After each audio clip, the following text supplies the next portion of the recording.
Hallo zusammen! Der Start im Oktober war für Garmin jetzt nicht der beste. Sowohl Strava als auch Suunto haben hier Garmin mit verschiedenen Sachen angeklagt und wollen hier ihre Patente verteidigen bzw. durchsetzen. Der Anfang macht an dieser Stelle Strava. Strava gehört mit 170 Millionen Nutzern mitunter zu der größten sozialen Plattform im Bereich des Sportes. Du kannst hier Strecken hochladen, du kannst Analysen durchführen und du hast auch die Möglichkeit, mit Strava Live-Segmenten gegen andere anzutreten und hier wirklich eine besten Listen zu pflegen. Und mit den Heatmaps hast du die Möglichkeit, hier zum Beispiel Touren zu planen oder die besten Spots herauszufinden. Und genau die letzten zwei Punkte sind die Probleme, die momentan Strava mit Garmin hat. Der Anfang macht an dieser Stelle die sogenannten Heatmaps.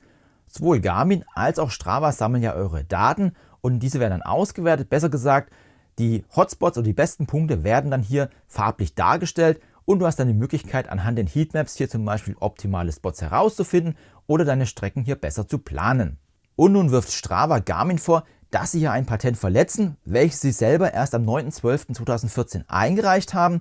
Und das Ganze datumtechnisch etwas besser einzuordnen: Garmin hat die Heatmaps schon am 7.3.2013 released, also deutlich früher, als das Patent eingereicht worden ist.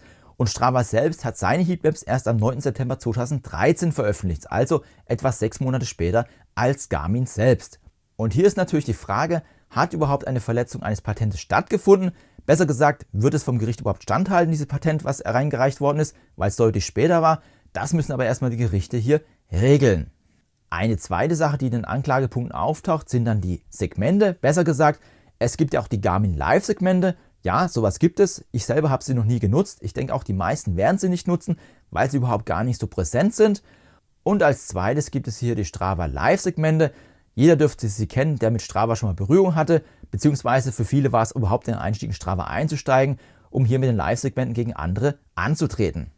Und in diesem Fall ist es so, dass die Patenteinreichung hier wohl vor dem Release der Garmin-Segmente erfolgt ist. Garmin selbst hatte mit dem Garmin Edge 1000 hier 2014 die Garmin-Segmente eingeführt und die Logik war hier identisch wie bei Strava. Also man kann schon davon ausgehen, dass hier Garmin sich das Ganze von Strava abgeschaut hat. Da die Nachfrage nach Strava Live-Segmenten aber deutlich höher war als nach Garmin-Segmenten, die aus heutiger Sicht immer noch keine Rolle spielen, aus meiner Sicht zumindest, haben sich Strava und Garmin aber hier zu einer Kooperation geeinigt. Besser gesagt, es gab ein sogenanntes Master Cooperation Agreement, kurz MCA. Dieses wurde am 8. April 2015 zwischen beiden Unternehmen unterzeichnet. In diesem Agreement wurde aber auch vereinbart, dass Garmin nur im Rahmen der Lizenz arbeiten darf. Es durfte hier nichts kopieren für seine eigenen Segmente, modifizieren oder zum Beispiel das Ganze auch adoptieren.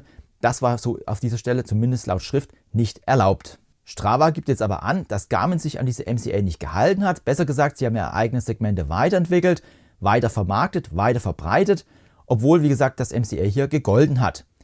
Strava gibt auch an, dass sie mehrfach Garmin kontaktiert haben, dass hier eine Patentverletzung vorliegt, bzw. dann hier die MCA nicht eingehalten wird. Interessant an dieser Stelle ist aber nur, dass erst ab Juni 2025 das an die Öffentlichkeit geraten ist. Interessant an dieser Stelle ist aber die Kooperation zwischen Garmin und Strava selbst, weil diese gibt es schon seit 2009 mit dem Hochladen der Aktivitäten von Garmin zu Strava. Das heißt also, die Firmen haben schon sehr früh miteinander gearbeitet. Den ersten kleinen Riss gab es aber wohl im November 2024, als Strava die neue API-Richtlinien veröffentlicht hat. Hier wurden nämlich dann Drittanbieter-Apps untersagt, die zum Beispiel KI-Tools verwenden, Daten von Strava zu nutzen. Das war auch ein sehr großes Thema gewesen und da hatte sich Strava auch wirklich nicht sehr beliebt gemacht. Generell muss man sagen, dass Strava immer aggressiver gegen Partner-Apps vorgegangen ist, um hier vor allem ihre eigenen Produkte zu pushen. Das Fass zum Überlaufen dürfte dann wohl eine Neuerung von Garmin sein. Besser gesagt, Garmin hat dann auch hier Mitte des Jahres eine neue API-Auflage rausgebracht.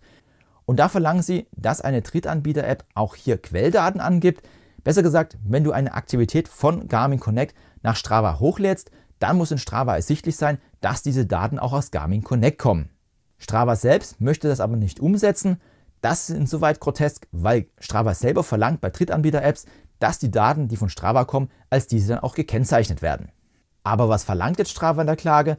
Zu einem möchten sie natürlich, dass Garmin-Segmente nicht mehr aktiv sind und diese nicht mehr gibt, aber sie verlangen auch einen Verkaufsstopp aller Uhren, die hier dieses Segment unterstützen. Besser gesagt, die Phoenix-Uhren, die Forerunner-Uhren oder zum Beispiel auch die Edge-Geräte, die das alle mit dabei haben, sollen an dieser Stelle nicht mehr verkauft werden.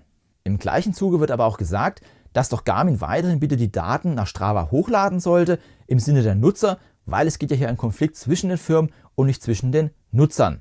Und da muss ich wirklich sagen, da verstehe ich Strava überhaupt nicht. Zu einem möchten sie die Uhren verbieten, die Sachen aufzeichnen, aber zum anderen möchten sie weiterhin die Daten haben. Das passt dann für mich überhaupt nicht zusammen. Ob die Klage von Strava dann durchgeht, besser gesagt, ob es hier einen Verkaufsstopp geben wird, das wird sich dann erstmal zeigen. Ich gehe mal davon aus, dass Garmin auch hier sehr gute Anwälte hat. Dass es zu Problemen kommen kann, zeigt aber auch ein alter bekannter Fall, und zwar bei Apple. Apple hat ja die Probleme mit seiner Blutsauerstoffmessung gehabt. Diese wurde dann auch eine Zeit lang in den USA abgestellt, weil hier gab es dann auch Patentrechtsverletzungen. Das heißt also, es kann schon sein, dass hier irgendwas passiert. Das wird aber die Zeit dann hier zeigen. Jetzt ist natürlich die Frage, warum macht das Strava? Zu einem, wieso so spät werden die Patente eingeklagt? Und warum gefährden sie so eine Geschäftsbeziehung, die schon wirklich über lange Zeit existiert? Ganz einfach, Strava möchte Anfang 2026 an die Börse.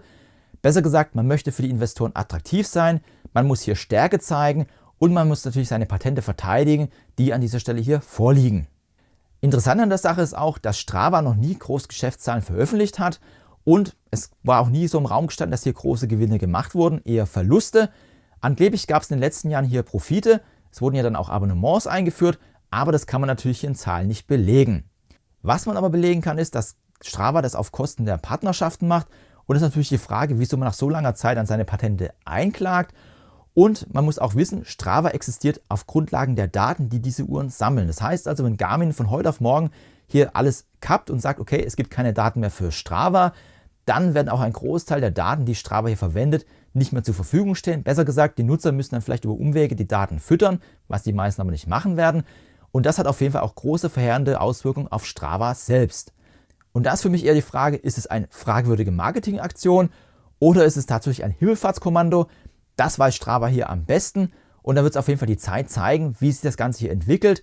Was aber auf jeden Fall klar ist, es geht auf Kosten der Nutzer. Sei es jetzt hier, dass die Geräte und die Abopreise teurer werden oder dass du dann einfach hier Strava nicht mehr richtig nutzen kannst.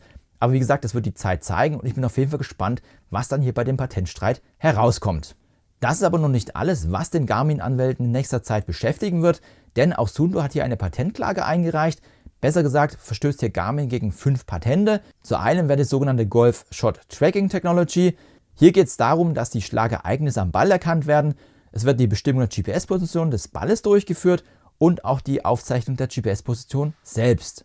Darüber hinaus gibt es das zweite Patent, das eine energieeffiziente Überwachung der Atemfrequenz durchführt. Und dieses Patent betrifft die Verwendung der Herzfrequenzvariabilität, die von einem optischen Herzfrequenzsensor abgeleitet wird, insbesondere wenn diese verwendet wird, um die Atemfrequenz auf energieeffiziente Weise zu bestimmen. Und die letzten 3, 4 und 5 Patente sind dann etwas schwerwiegender, weil da geht es dann tatsächlich um die Struktur und die Antennenkomponenten, die dann in den Uhren verbaut worden sind. Und das kann Garmin natürlich im Nachgang überhaupt nicht mehr ändern, weil die Hardware ist schon verkauft bzw. hergestellt.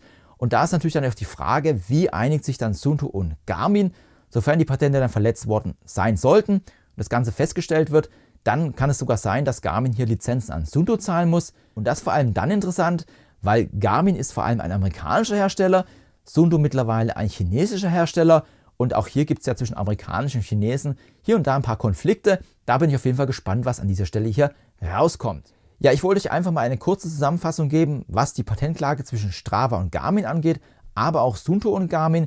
Ich habe natürlich auch alles hier in der Videobeschreibung verlinkt. Es gibt hier diverse Quellen, wo ich die ganzen Informationen zusammengesucht habe.